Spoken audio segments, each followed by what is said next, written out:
Hi folks, I just did a whole bunch of classes on using distressed inks, but one thing we covered in there was what they call smooshing with photocopy paper and cardstock and watercolor paper.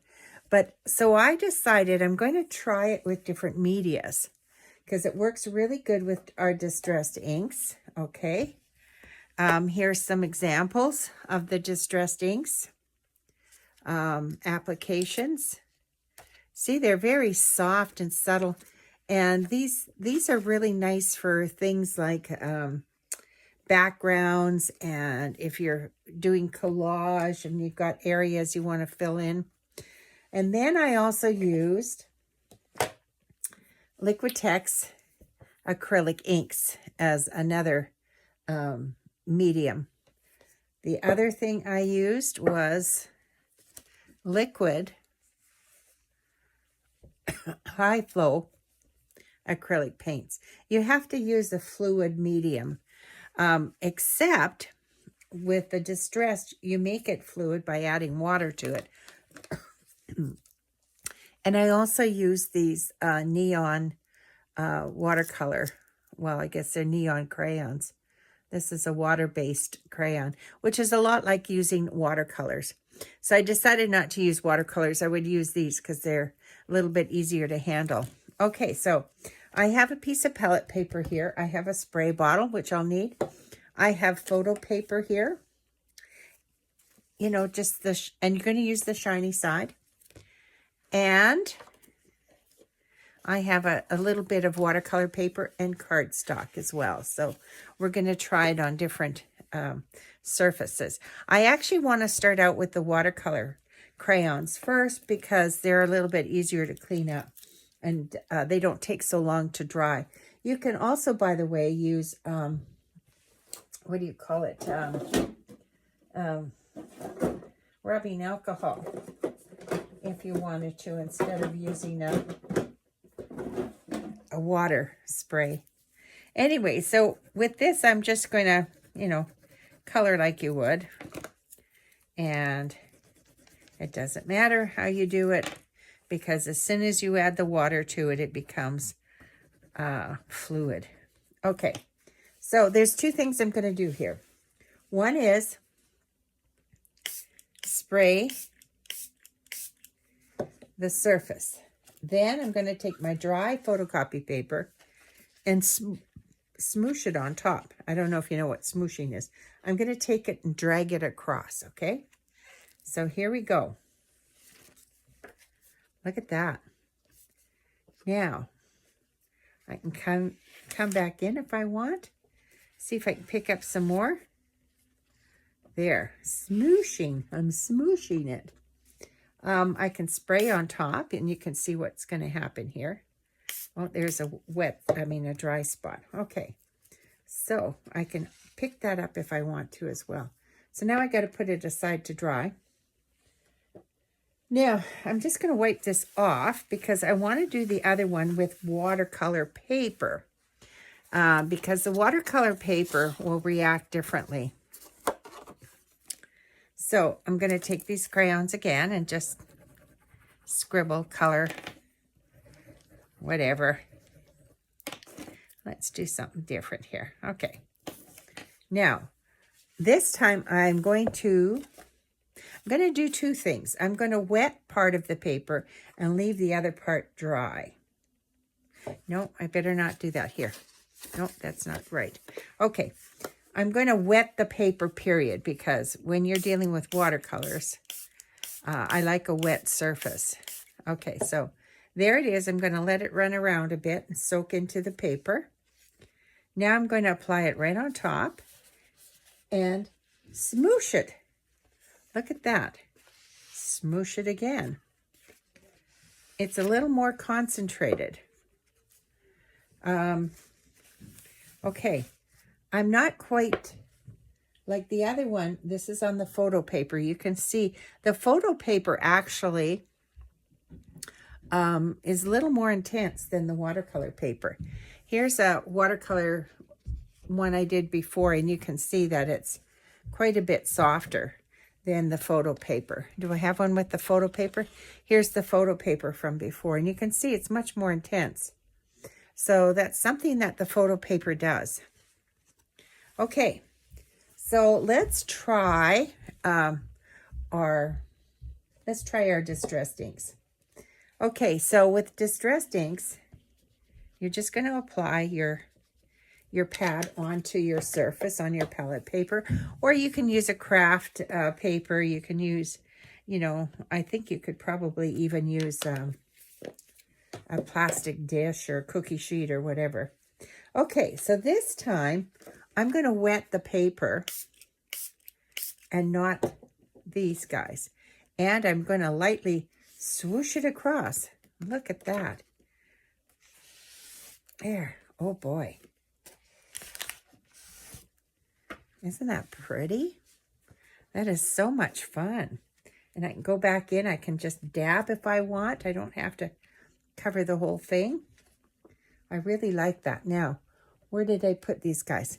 So sometimes in order to clean up my palette here, I'm just going to take a piece of cardstock and see if there's anything left on here that I could pick up. Okay, let's swoosh it with the cardstock. Oh, it's very subtle.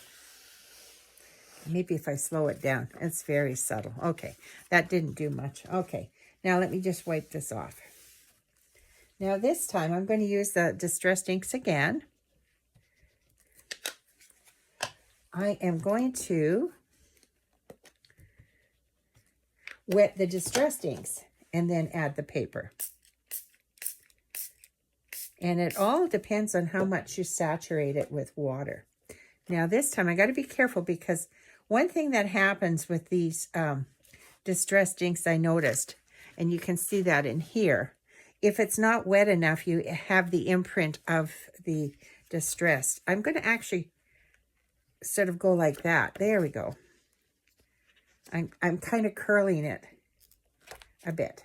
There. Oh yeah, that's pretty nice. Now, since it's, there we go. Wow. I still got that kind of, now I bet you if I add water here, I can dilute it so it moves. Yeah. Okay. Isn't that pretty?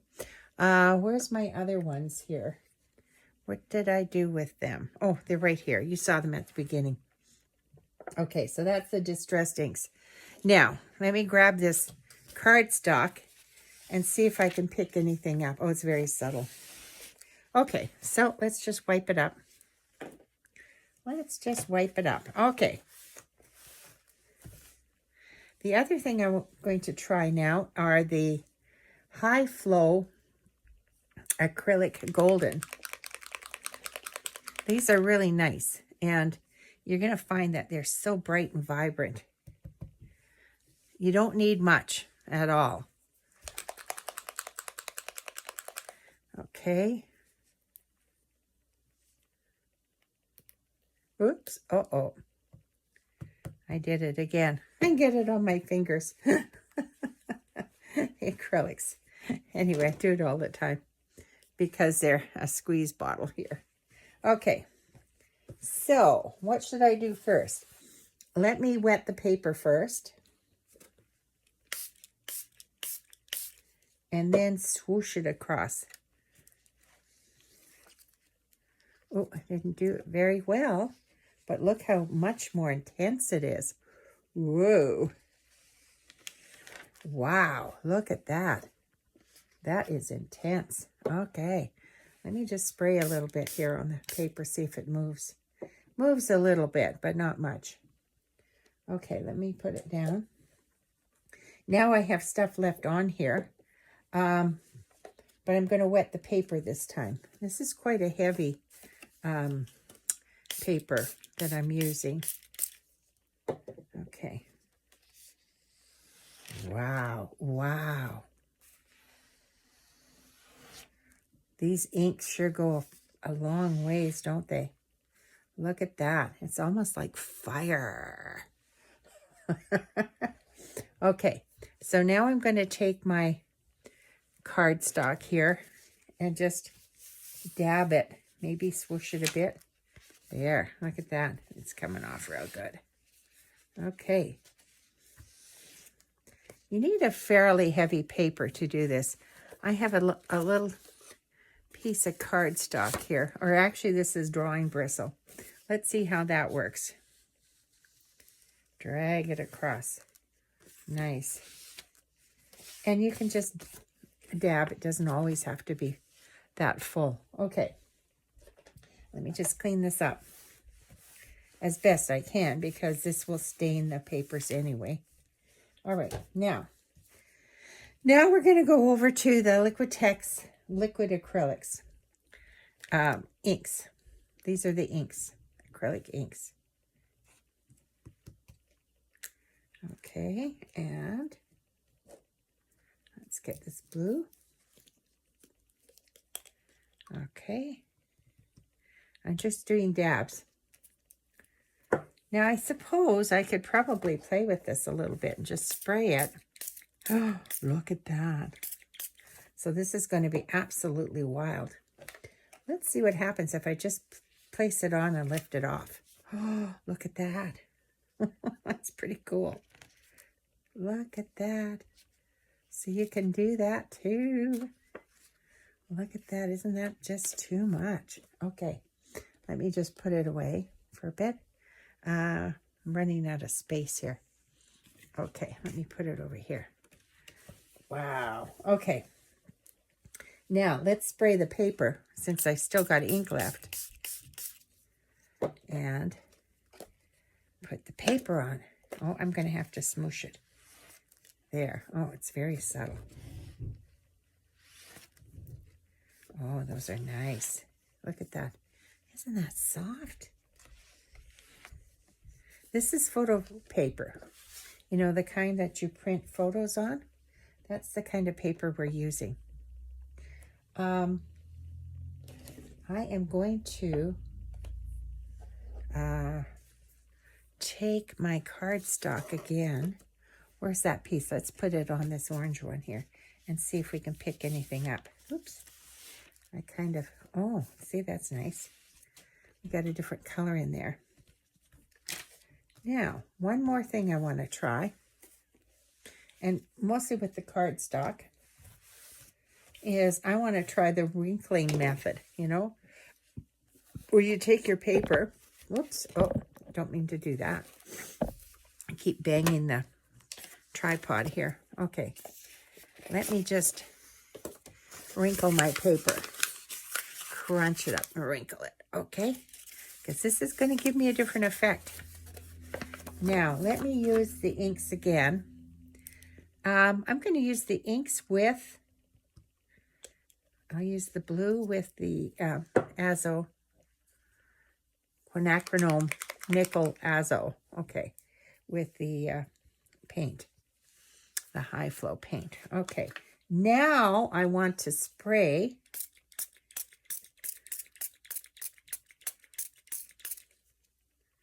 okay, now I'm going to just put this in here. Oh, look at that. Look at that. Isn't that beautiful?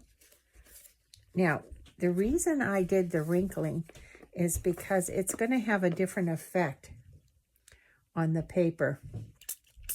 So and I'm going to wet it here because I want it to go into these creases. You see how it's moving around? And it's going to look sort of more like a weathered piece of paper. Okay. Awesome. So that's a mixture of the inks and the paint. Okay, I just need somewhere to put this now. Okay. And since I've still got this wet, let me do this. And I'm going to do the dabbing thing. So I'm going to dab, lift up, dab, lift up, dab, lift up. I'm not doing the swooshing. I'm dabbing. See? So you create all kinds of different shapes when you do it that way. That's pretty wild, eh? Okay, now one last thing. Since I've got a little bit of paint left on here, let me wet the paper again, and I'm going to swoosh it across. Oh, not very much paint left. I wondered about that. Yeah, it's very subtle. Okay, so in order to change this, I'm going to add another color in here. I think I'll add the violet. And since this is now all wet, I don't have to wet the violet. Ooh, look at, how did I get that circle in there? I don't know. Don't ask me. Oh boy. Okay, wow. Okay. Nice violet. Okay. There's my violet. Do I want to do anything else to it? Now, I do have a little bit, whoops, of rubbing alcohol here in spray form. I just want to see if it's going to do something different. And I'm going to put it right on top of this. Ooh, it got really intense. There. Wow.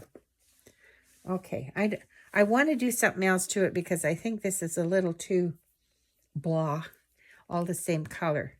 I think when you add other colors to it. Okay, this has got to be the last one. I could go on forever doing these things because they're just so much fun. And I'm sure if you got into it, you'd find the same thing. There, look at that. Look at that. Yeah. I'm kind of moving it around a bit. Ooh, yeah.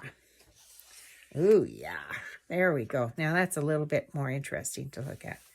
And let me take this piece of cardstock and just lift it up.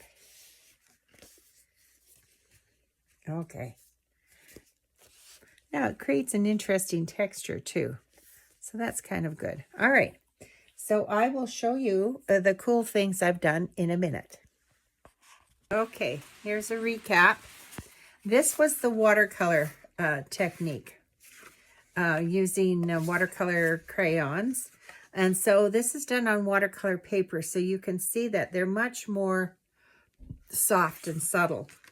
Whereas on the photo paper, they become much more vibrant. They really, pick it up. Okay, actually, I think this is part of the distressed ink, so I'll put it over there. Okay, so the watercolor paper, but look how beautiful they are. They're soft, they're subtle, they're lovely. Okay, so the distressed inks, I believe these were from before, but I can't remember. This is just one of those mop-up ones where I'm just keep putting it on top. And it's nice in itself, too. Okay, and these were from, that I did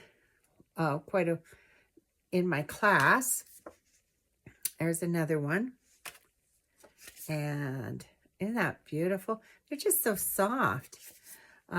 See, and this is the problem you have if you don't have it wet enough when you're, the pad shows through. But if you like squares and stuff, that's fine. And you can see it shows up there again too. So these are the ones I did today, and this is from the other day. So those are the distressed pads and oxides. Okay, then we did the golden fluid acrylics. This one I did before. These three I did previous. Look how beautiful they are. And intense. And then if you have more water, you can get more subtleties like that one. And this was on cardstock. And this is kind of what we did today. That was the first one. Look at how intense that color is. And it's shiny, of course, because the paper's shiny. And this one's a little more subtle. And of course, that was the one where we were trying to clean it up. Okay, so that was the Liquitex. Now let's go over to the, no, that was the golden. This is the Liquitex inks. Okay, so here was something I did earlier. These three. So they're lovely. Look at the intensity. And that one was a little bit of a mop-up, but also on cardstock. So you can do all kinds of things with that. And then today we did this these ones. So this one, remember, I sort of dropped it on and just dabbed it. Look at the beautiful shapes. And then I tried to sweep it up, and I ended up adding more because it was all one color, violet, which was okay, but not enough. So I added the blue in there, but it almost, I don't know. What do you think? It just really is incredible. It reminds me of like in the water or something, you know. And then this was a little more, this was the mop up, but it's still nice. It's very subtle. Okay, and then we did a couple where we did a combination. And this was a combination of using on top, using the two acrylics and high flow and inks, okay? So I started with this one. Remember, I crumpled the paper up and I dabbed it. And then I had extra left over, so I just sprayed it again. And this one was a combination of a lot of things put together. But, you know, it creates a nice texture. And you'll find that papers, and here's one which you probably didn't see me use, but this is a mop-up. But you can use these for all kinds of, like, backgrounds, for journaling, for even if you do a collage, it would work great for a background. You can rip them up, slice them up. They're a great asset to your inventory when you are working, especially with collage. I hope you enjoyed that. Talk to you soon. Oh, don't forget to press the like button.